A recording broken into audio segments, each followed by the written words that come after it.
Hey guys, it's Emma Vigeling with TYT Politics. Long time no speak. It's a really rainy day here in New York, and I wanted to bring you in a topic that a lot of people aren't going to be talking about, which is the drug war. If you followed my work before, you'll know that I'm actually extremely passionate about the war on drugs. I think it's one of the #1 issues in our country. It perpetuates systemic racism, income inequality, etc.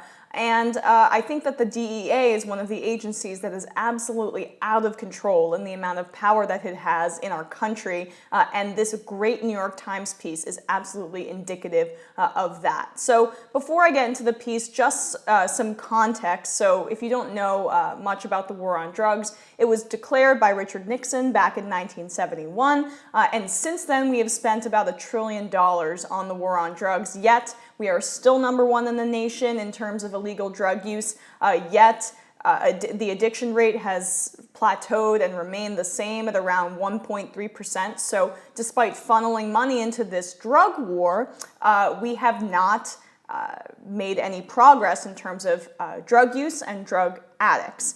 Could that be because it's a product that everyone wants and they're going to get it no matter what? That's my theory. That's a lot of people's theory. I think that's any rational theory. Also, some of the forfeitures and the money that is made from these drug raids by the DEA are actually incredibly fruitful to their agency. So they are incentivized to continue this costly war on drugs. When the war on drugs was declared in 1971, about 40,000 people were in U.S. jails and prisons for drug crimes. I'm sorry, that was in 1980, excuse me, not 1971. 40,000 people compared to 500,000 today. That's 500,000 people in U.S. jails and prisons for drug crimes. And this affects their life completely and destroys their lives. And Jeff Sessions, the new head of the Department of Justice, obviously is going to make that much worse. So this also, it has to be noted, disproportionately affects minorities in infinite ways. So again, the illicit drug rate has remained stagnant at around 1.3%, but the funding for the war on drugs skyrocketed, especially under Clinton and Bush, it should be noted. President Obama kind of tweaked the budget, and in 2013, the law enforcement drug budget fell beneath $15 billion, and more money was put into treatment plans. I would have done more than President Obama, but kudos to him for stepping in the right direction. However, the Trump administration and Jeff Sessions are chipping away at some of the progress made by the Obama administration. So while we often talk about the domestic costs of the drug war, we also should talk about the lives that are affected internationally and that are harmed by the militant power of the DEA and what power we afford them to continue this costly and ineffective war on drugs, and also the arrogance of the DEA in that they lied to not only Congress and the public, but the Department of Justice, now led by Jeff Sessions, who loves the DEA, which we will talk about a little bit later. So, fantastic New York Times piece. I will read from it now and link to it in the description later. But the Drug Enforcement Administration misled the public, Congress, and the Justice Department about a 2012 operation in which commando-style squads of American agents sent to Honduras to disrupt drug smuggling became involved in 3 deadly shootings, 2 inspectors general said on Wednesday. The DEA said in response that it had shut down the program, the Foreign Deployed Advisory Support Team. That was called FAST. The program squads received military-style training to combat Taliban-linked opium traffickers in the Afghanistan war zone. It was expanded to Latin America in 2008 to help fight transnational drug smugglers, leading to a series of violent encounters in Honduras in 2012. So let me just stop there for a second and say that it's so funny how we use terrorism to justify other military operations in the country. So yes, maybe the Taliban, which is an illicit operation, is linked with opium traffickers, also an illicit operation in Afghanistan, but we use the Taliban and we use that scary buzzword to justify all of that military-style raids in Afghanistan. And then, lo and behold, we expanded in 2008 in Latin America. So it began as a way to fight the Taliban and terrorism, and now it's in Latin America and culminates in this violent encounter, these series of violent encounters in Honduras in 2012. A scathing 424-page joint report from the Inspectors General of the Justice and State Departments underscored the risk that Americans accompanying partner forces on missions in developing countries, ostensibly as trainers and advisors, sometimes drift into directly running dangerous operations with little oversight. You don't say. The report focused on the first shooting on a river near a village of Ahuas in May 11, 2012. A boat collided with a disabled vessel carrying American and Honduran agents and seized cocaine. Gunfire erupted and 4 people on the boat were killed. The DEA said at the time that the victims were drug traffickers who had attacked to try to retrieve the cocaine, but villagers said they were bystanders. The Inspectors General found no evidence to support the agency's version, disputing a claim that surveillance video showed evidence that the people on the boat had fired on the disabled vessel. So basically the DEA said that they were fired upon, they were not. Even as information became available to the DEA that conflicted with its initial reporting, including that the passenger boat may have been a water taxi carrying passengers on an overnight trip, the report said, DEA officials remained steadfast, with little credible corroborating evidence that any individuals shot by the Hondurans were drug traffickers who attempted to retrieve the cocaine. So they just lied and lied and lied, and this ended up being a water taxi. So innocent civilians killed in this fruitless effort by the United States to end the war on drugs and end people trying to have fun and use drugs, and also addicts who need them because it is a health issue, not a criminal one. Remember when we tried to make alcohol illegal and people still wanted that? That culminated in some violence as well. In the shooting on the river, the report said the Honduran police officer did fire the machine gun from a helicopter at the boat, but an American agent directed him to do so. So they used that as their excuse in this cover-up.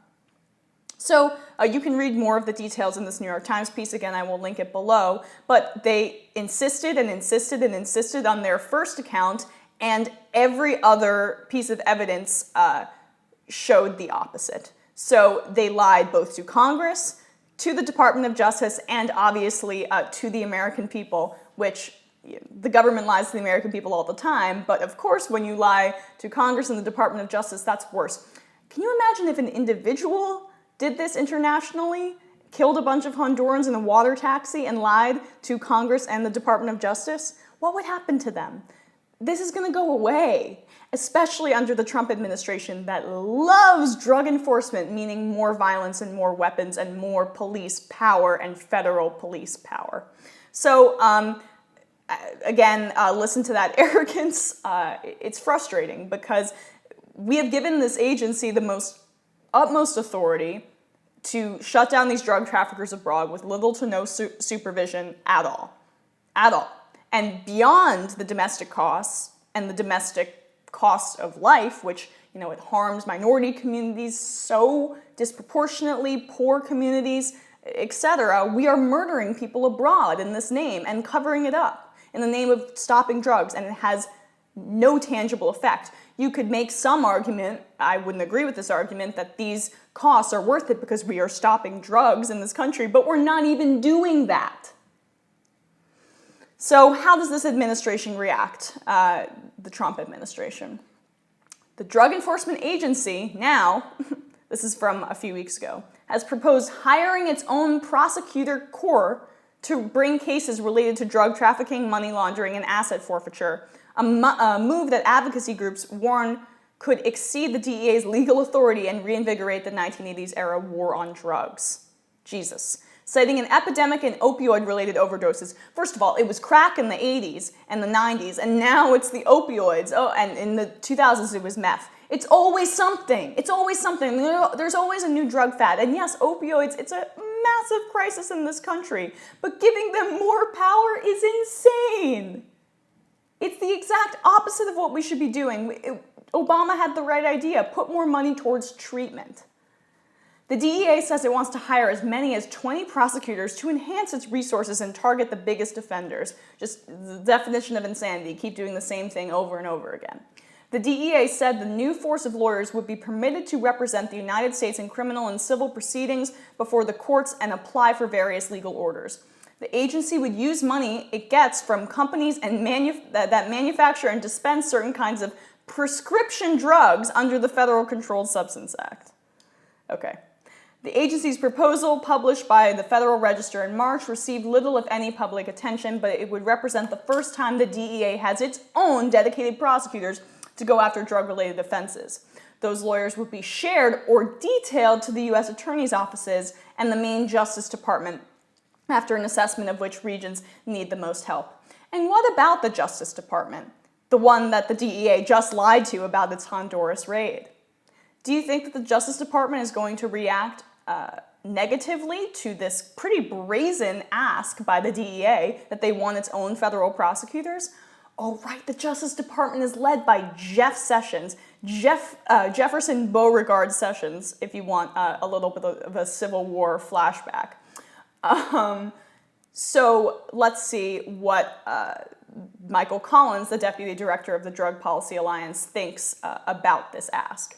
In this notice, the DEA effectively proposes a power grab and is trying to end-run the congressional appropriations process, which is absolutely correct. Michael Collins, again, the Deputy Director of the Drug Policy Alliance, says. Collins says that the special account at DEA is intended to keep prescription drugs safe and available to patients who need them, not to pay for prosecutors to target drug offenders. Again, that's how they would fund this. He said the rule is yet another warning signal that the Justice Department is shifting its approach to drug criminals under the new Attorney General Jeff Sessions. So those heavily steeped in this seem optimistic that Jeff Sessions will respond well to giving the DEA its own prosecutors. Knowing Jeff Sessions and knowing his past, I would agree with that assessment. So as the DEA fails miserably year after year after year and spends our taxpayer money on a fruitless war on drugs and kills people abroad and covers it up and lies to Congress, Jeff Sessions, who was just lied to, the Department of Justice, his agency, his part of the government, may just give them more power, and probably will. That's how it works in this country. Keep doing the same thing over and over again. That's the definition of insanity.